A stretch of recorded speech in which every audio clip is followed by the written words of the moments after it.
¿Cómo están, estimados alumnos de su curso virtual Didáctica Universitaria? Nuevamente me dirijo a ustedes. Quien les habla es el doctor Jesús Alonso Ronquillo, docente de la Escuela de Medicina Humana de la Universidad Privada San Juan Bautista. Muy bien, en esta oportunidad vamos a continuar con el punto denominado el saber didáctico 1, correspondiente al módulo 1 del curso de didáctica universitaria. Muy bien, como ya habíamos revisado en el módulo, en parte del módulo 1, en la parte de conceptualización de didáctica universitaria, se había revisado múltiples conceptos según autores que ya han estudiado todo el entendimiento de la didáctica. Pues bien, vamos a quedarnos con uno de los conceptos que hace referencia con mayor detalle a lo que significa la didáctica en general. Y obviamente lo que nos interesa a nosotros es la didáctica en el contexto de la educación superior, en este caso la educación universitaria. Pues bien, la didáctica es la ciencia que tiene como objetivo la enseñanza, aprendizaje o acción del profesor y el alumno, dirigido a resolver la problemática de su realidad. Justo hablamos del entorno en el que nos desenvolvemos. De esta manera, prepara al hombre, en este caso a los estudiantes universitarios, para la vida en forma sistemática y eficiente. También lo que busca la didáctica es ayudar al alumno a aprender en forma significativa y autónoma los diferentes contenidos curriculares, obviamente de acuerdo a la carrera profesional que esté estudiando. Entonces, por ahí hacemos nuestro primer resumen, donde el objetivo de la didáctica va a estar relacionado a ese nexo inseparable entre la enseñanza y el aprendizaje. Muy bien, otro concepto importante que debemos tener claro es ¿qué es el aprendizaje? Pues bien, esta palabra proviene del latín aprendere, ¿no?, donde ad equivale a y prendere significa percibir o recibir. En pocas palabras, podemos resumir que el aprendizaje es una forma de adquirir conocimiento de alguna cosa por medio del estudio o por medio de la experiencia. Entender este concepto es fundamental, porque actualmente la enseñanza universitaria no solamente nutre de conocimientos o nutre de información a los estudiantes, sino va más allá. Implica también de que el alumno va construyendo su propio conocimiento en base a la experiencia que vive cada día. Muy bien, entonces vamos a entender que el aprendizaje se ha estudiado para dar respuesta al fenómeno en sí del aprendizaje, que ha dado origen a corrientes, en algunos casos enfrentadas, y en algunos casos, estos momentos, en algunos casos también ha habido una convergencia de conceptos, ¿cierto? En la actualidad, las teorías utilizadas son, por ejemplo, la teoría conductista o neoconductista y la teoría cognitiva. Actualmente tienen mayor aplicación las teorías cognitivas, donde el aprendizaje se basa en un proceso de comprensión, de insight, de interacción entre el sujeto y el medio ambiente y de asimilación y acomodación. O sea, ya no solamente el alumno es un mero receptor de información, sino que también actúa o participa activamente en la construcción del conocimiento. Entonces, podemos resumir esta pequeña parte como que el sujeto actualmente tiene la capacidad de pensar, de percibir y relacionar hechos e ideas, donde entra a tallar lógicamente las funciones intelectuales superiores del ser humano como el pensamiento, la inteligencia, y esto le da una capacidad para llevar un mejor aprendizaje. Muy bien. Como el pensamiento, la inteligencia y el aprendizaje actúan juntos, tenemos que pensar que para que se realice o el alumno salga como digamos, un producto terminado, debe tener las siguientes cualidades. En primer lugar, tener actitud. esa palabra o ese fenómeno es importante. Tener actitud para el aprendizaje. En esta parte, una buena organización mental de los conceptos que vaya a percibir o que va a ir aprendiendo es crucial para que forme sus propios, tenga su propia forma de ir construyendo el conocimiento.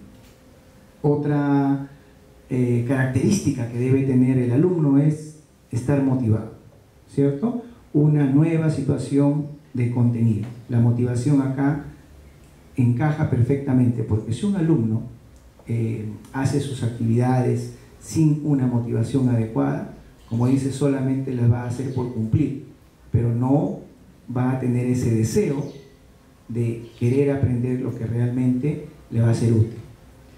Otra característica, explorar bien la situación, ¿no es cierto?, en el cual descubre y crea relaciones entre lo que está aprendiendo, entre lo que explora, lo que investiga y lo que ya conoce.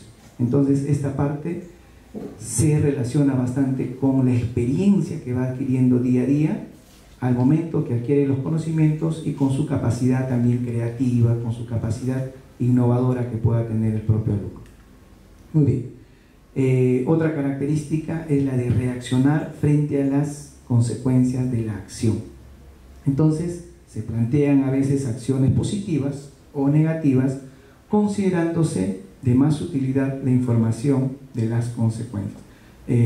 Por ahí se hablaba, por ejemplo, del aprendizaje basado en problemas, ¿no? Entonces, en la cual se le plantea una situación problemática al alumno y él trata de enfrentar esa situación, y al no tener de repente al momento el conocimiento, los recursos, pero se le incita a la investigación, a querer preguntar el por qué.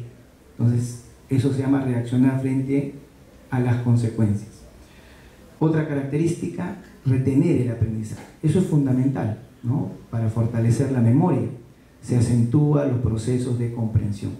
Y aquí, por ejemplo, lo que podemos aplicar son los famosos test o las evaluaciones que podamos aplicar de acuerdo al tema que se les está enseñando.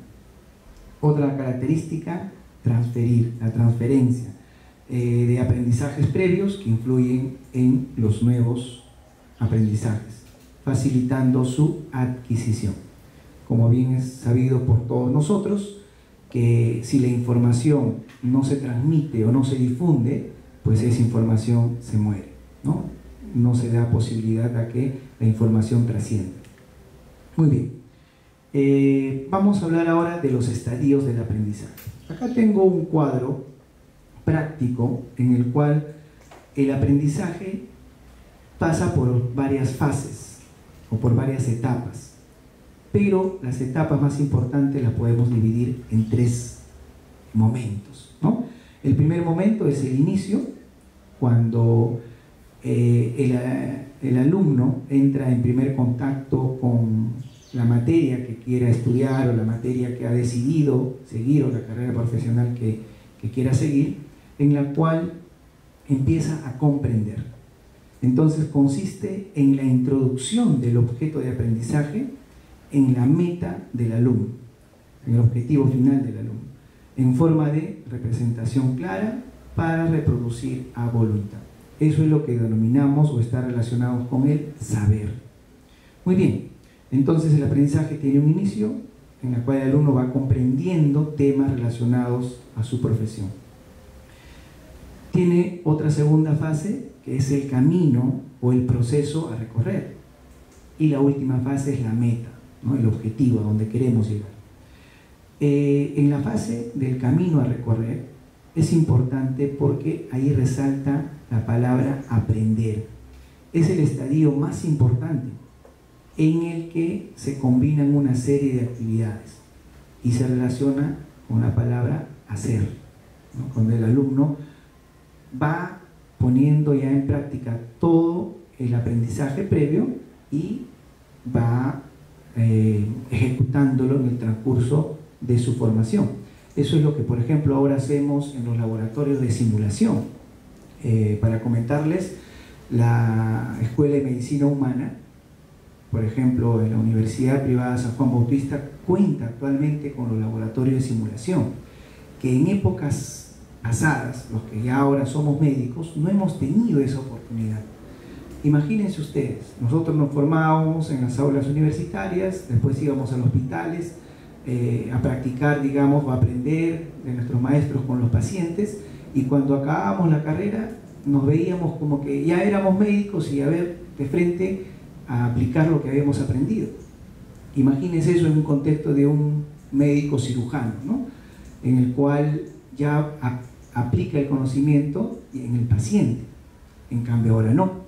En los laboratorios de simulación, los alumnos actualmente, obviamente con la guía del docente que va a estar siempre supervisando lo que el alumno realiza, actualmente podemos simular espacios, ambientes, como si fuera, por ejemplo, un consultorio médico, ¿no?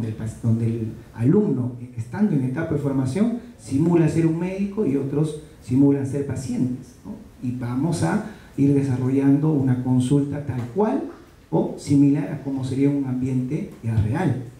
O en los simuladores, por ejemplo, de sala de operaciones, ¿no? Se cuenta con equipos similares a cómo sería una cirugía y los alumnos van practicando. La ventaja de la simulación es que si te equivocas, no generas ningún daño en la persona, en el paciente.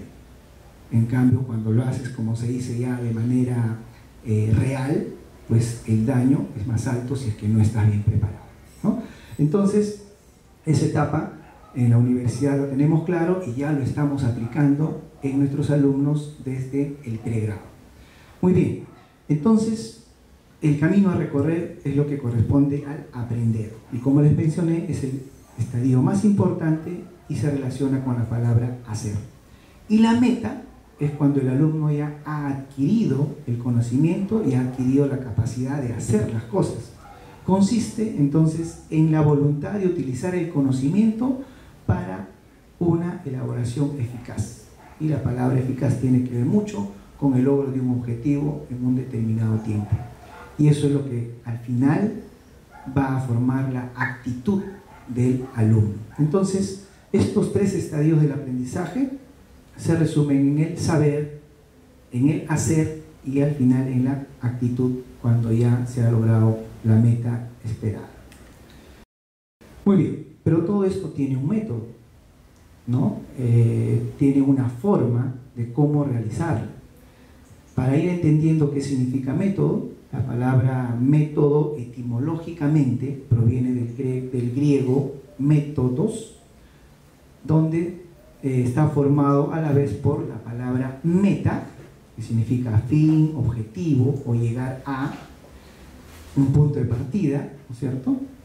Y odos, que es el camino, dirección. Entonces el método es lo que te va a dar el camino o la dirección para llegar a la meta. Eso es lo que, o sea, cuál es la forma de que uno llega a un determinado objetivo. Eso es lo que nos va a dar los métodos, ¿no? Entonces se indica que hay que seguir un orden para hacer las cosas. Eso es, en pocas palabras, el fundamento del método, ¿no? Uno tiene que ser ordenado, sistemático, para poder hacer bien las cosas. Es el orden del espíritu para la realización del pensamiento. ¿Qué quiere decir eso? Ordenar nuestras ideas, ¿no es cierto? Porque si todo lo hacemos de manera empírica o todo lo hacemos de manera desordenada, como se dice al azar, ¿no? A veces no conduce a un buen resultado. Pero si tenemos un orden, tenemos etapas, procesos, definitivamente nuestra mente se va ordenando y la realización de lo que estamos pensando va a ser mucho mejor. Entonces, la palabra método tiene sus concepciones tales como la forma, el procedimiento, la táctica, la técnica, el medio, ¿no? El orden, las reglas que se tienen que seguir. Por eso que, por ejemplo, en el ambiente médico, uno cuando realiza alguna acción con el paciente, claro, entra mucho a detallar la experiencia del médico, pero siempre nos guiamos en base a protocolos, en base a guías, que al final van a respaldar nuestro trabajo, ¿no? Porque nosotros no podemos garantizar al 100% que lo que hagamos con nuestro paciente va a ser completamente eficaz o eficiente.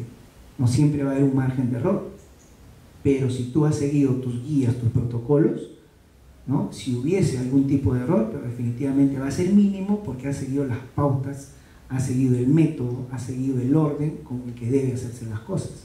Y lo mismo debe pasar también en otras especialidades o en otras carreras profesionales.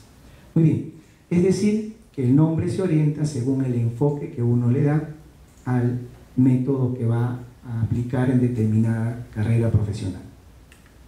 Muy bien, entonces, por ejemplo, acá tengo dos imágenes, uno del área de ingeniería mecánica, por lo que vemos en la imagen, y otra en el área médica. En cuanto al método, no hay mucha diferencia, porque se va a aplicar en forma general el estudio de lo que nos lleva a pensar de todo lo que es factible y lo que podemos realizar de diferentes maneras utilizando procedimientos y técnicas. Entonces, el método, en términos generales, podemos resumirla como un conjunto de procedimientos que se sigue para investigar y encontrar la verdad. Siempre el método involucra un orden en los pasos que se siguen, por ejemplo, en una investigación, de manera sistemática, y la exposición final de los conocimientos. Muy bien, para mí ha sido todo un honor dirigirme en esta parte del saber didáctico y continuamos con los siguientes videos. Muchísimas gracias.